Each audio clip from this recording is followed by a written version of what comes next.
ይህ የረሱል ዓለይሂ ሰላቱ ወሰላም ታላቅ ምክር ነው። አንድ ሰው ወደ ነቢዩ ሙሐመድ ዓለይሂ ሰላቱ ወሰላም መጣና ለዱንያም ሆነ ለአኺራ የሚጠቅም ንግግር ለመጠየቅ መጣው አላቸው። እሳቸውም ደግሞ የመጣልህን ጠይቅ አሉት። ከሰው ሁሉ አዋቂ ለመሆን እፈልጋለሁ። እሳቸውም አላህን ፍራ አሉት። ከሰው ሁሉ ሀብታም ለመሆን እፈልጋለሁ ሲላቸው ባለህ ነገር ተብቃቃ፣ አላህን አመስግን አሉት። ትክክለኛ ፈራጅና ታማኝ ሰው ለመሆን እፈልጋለሁ ሲል ለራስህ የምትወደውን ለሰዎች ውደድ አሉት። ከሰው ሁሉ ብርቱ ለመሆን እፈልጋለሁ ሲል በአላህ ተወከል አሉት። በአላህ ዘንድ ብቸኛ ተመራጭ ለመሆን እፈልጋለሁ ሲላቸው ዚክር አብዛ አሉት።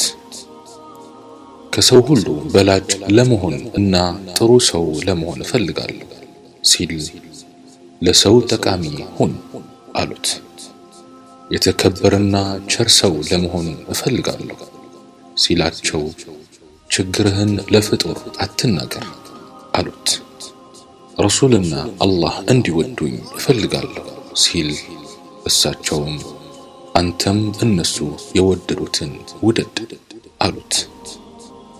ከወንጀል የጠራው ሆኜ አላህን መገናኘት እፈልጋለሁ ሲል ጀናባህን በደንብ ታጠብ፣ እስትግፋር አብዛ፣ ማልቀስ፣ መተናነስ፣ መታመም አለብህ አሉት።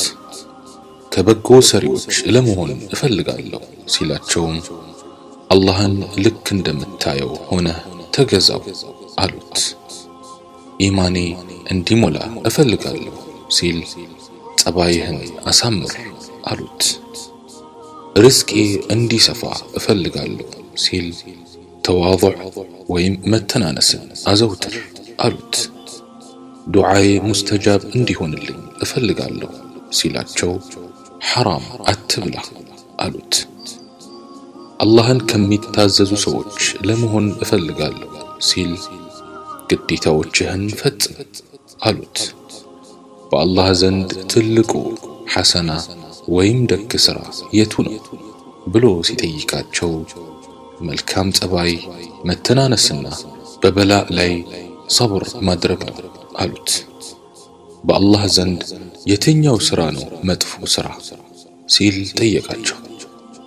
መጥፎ ጸባይና ፍላጎትን መከተል ናቸው አሉት።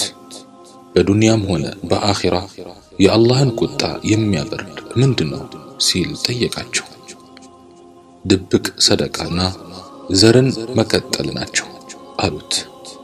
የቂያማ ቀን በአላህ ኑር ለመሰብሰብ እፈልጋለሁ ሲል ሰውን አትበድል አሉት።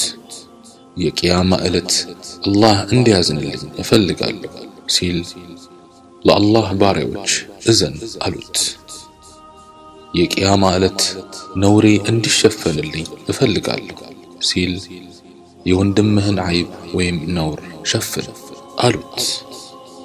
የቂያማ ቀን ከአላህ ቁጣ ሰላም ለመሆን እፈልጋለሁ ሲል በአንድም ፍጡር አትቆጣ አሉት። አላህ ሱብሓነሁ ወተዓላ ባወቅነው በሰማነው የምንሰራ ያድርገን። ወሰላሙ ዓለይኩም ወረሕመቱላሂ ተዓላ ወበረካቱሁ።